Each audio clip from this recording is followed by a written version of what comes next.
ये कहानी है रामानुजन की। वो एक तांगे वाला है। तांगे की कमाई से ही उसका घर चलता है। उसके घर में उसकी पत्नी गायत्री और 5 साल की बेटी चुनमुन है। रामानुजन का पूरा परिवार भगवान राम का भक्त है। बिना उनकी आराधना के उनके परिवार में कोई पानी भी नहीं पीता था। राम सिया राम जय जय राम, राम सिया राम जय जय राम। होई है सोई जो राम रचि राखा, को करी तर्क बढ़ावे साखा। राम सिया राम जय जय राम, राम सिया राम जय जय राम।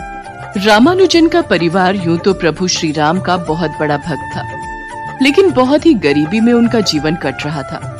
रामानुजन की तांगे की कमाई बहुत ही कम थी, तो कभी उसके परिवार में एक समय का चूल्हा जलता तो कभी वो भी नहीं जलता, क्योंकि अब इस तेज रफ्तार समय में तांगे पर कौन बैठना चाहता। नाथनगर,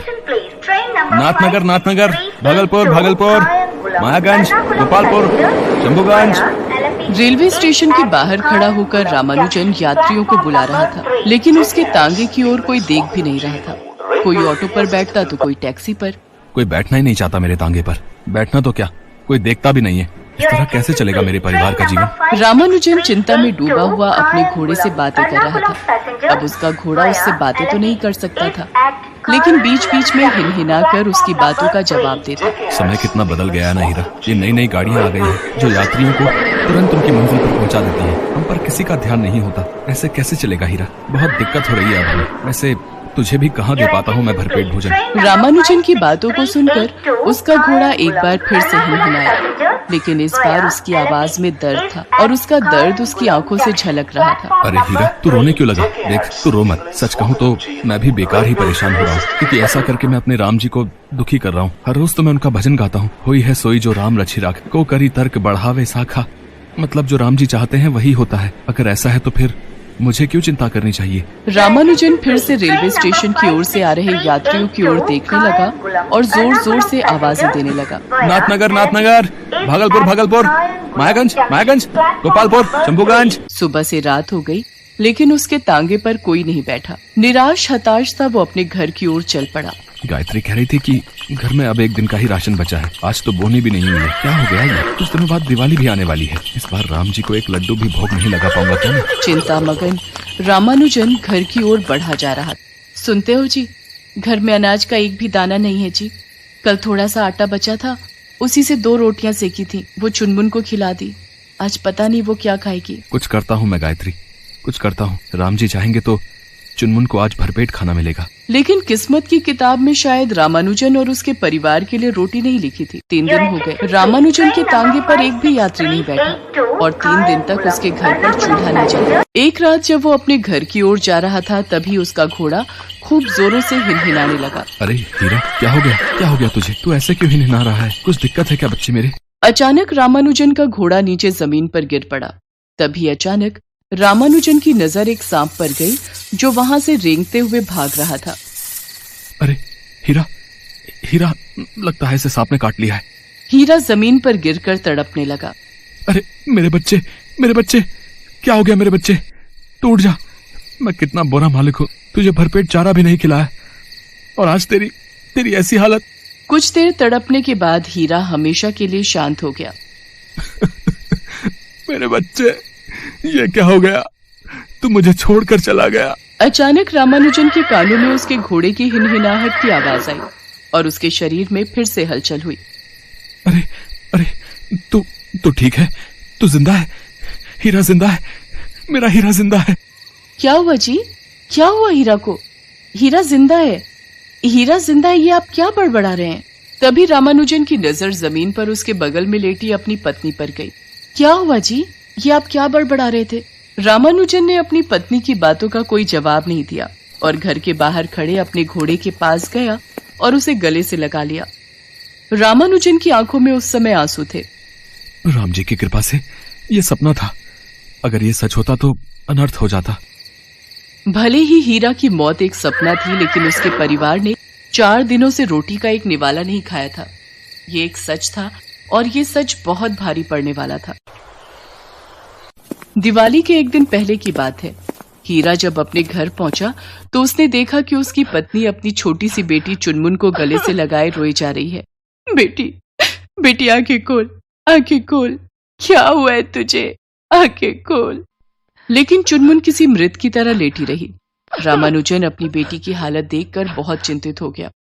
उसने अपने घर के कोने में रखी राम जी की मूर्ति की ओर आंसू भरी दृष्टि से देखा और मन ही मन कहा, राम जी, आपके हाथ में सब है, साथ दीजिएगा। रामानुजन चुनमुन को तांगे में बिठाकर अस्पताल ले गए। ओह, कितने दिनों से आपकी बच्ची ने कुछ नहीं खाया है।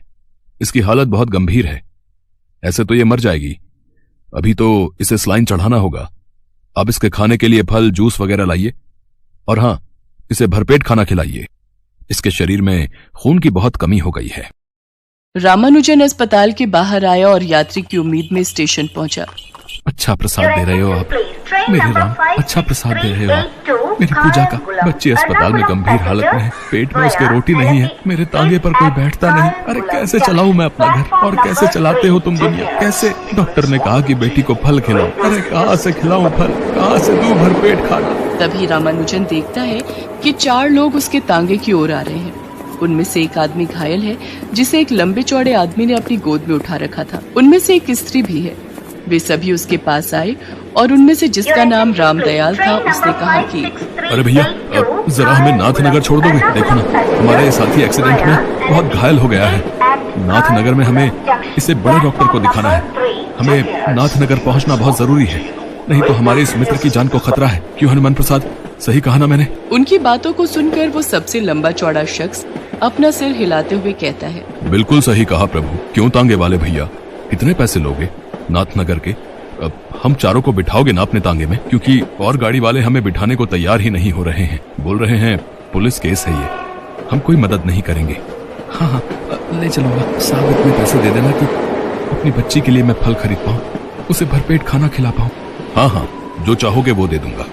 वे सभी रामानुजन के तांगे पर बैठ गए। रामानुजन को लगा कि इन चारों के बैठने से उसका तांगा भारी हो जाएगा, लेकिन ये क्या, उसका तांगा तो बिल्कुल हल्का था। रामदयाल उन सभी को लेकर नाथनगर की ओर जाने लगा। आज कितने दिनों के बाद मेरे तांगे पर कोई बैठा है, वो भी तब जब मुझे इसकी सबसे ज्यादा जरूरत थी। थोड़ी देर बाद नाथनगर आ गया। वे चारों रिक्शे से उतरे। रिक्शे से उतरते ही, भैया हमें माफ कर दीजिए, हमने आपसे झूठ बोला और यहाँ आ गए। वो क्या है ना कि हमारे पास आपको देने के लिए एक भी पैसे नहीं है, लेकिन हमारा यहाँ आना बहुत जरूरी था। एक तो मेरा घायल दोस्त, दूसरा हमने जब पैसे नहीं होने की बात और गाड़ी वालों को बताई तो कोई हमें बिठा ही नहीं रहा था। फिर हमें पैसे ना होने की बात बिना बताए हुए आपके तांगे में बैठना पड़ा। उनकी बातों को सुनकर रामानुजन की आंखों में आंसू आ गए। कोई बात नहीं साहब, अब पैसे नहीं है तो क्या कर सकते हैं आप लोग। ये कहकर रामानुजन उदास चेहरा लेकर वहां से जाने लगा तो रामदयाल ने कहा, रामानुजन, तुम्हें पैसों की बहुत जरूरत है ना, फिर भी तुम हमें भला बुरा नहीं कह रहे, जबकि हमने तुम्हारा और तुम्हारे तांगे का प्रयोग किया।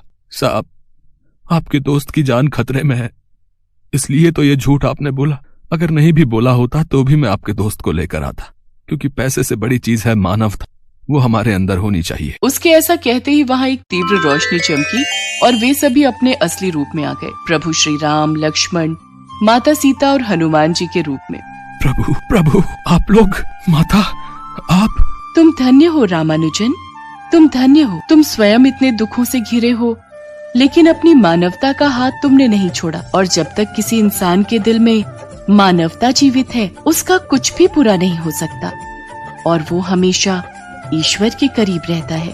पुत्र, आज से तुम्हारे सारे कष्ट समाप्त हो जाएंगे। उसके बाद प्रभु श्री राम की कृपा से उसका तांगा अनाज की बोरियों और फल की टोकरी से भर गया। यही नहीं, उसके तांगे पर एक मटका भी था जिसमें रुपए पैसे भरे हुए थे। उसके जीवन को पूरी तरह बदलकर ईश्वर अंतर्ध्यान हो गए। प्रभु की ऐसी लीला देखकर रामानुजन जोर से बोला, होई है सोई जो राम रचि राखा, को करी तर्क बढ़ावे सा।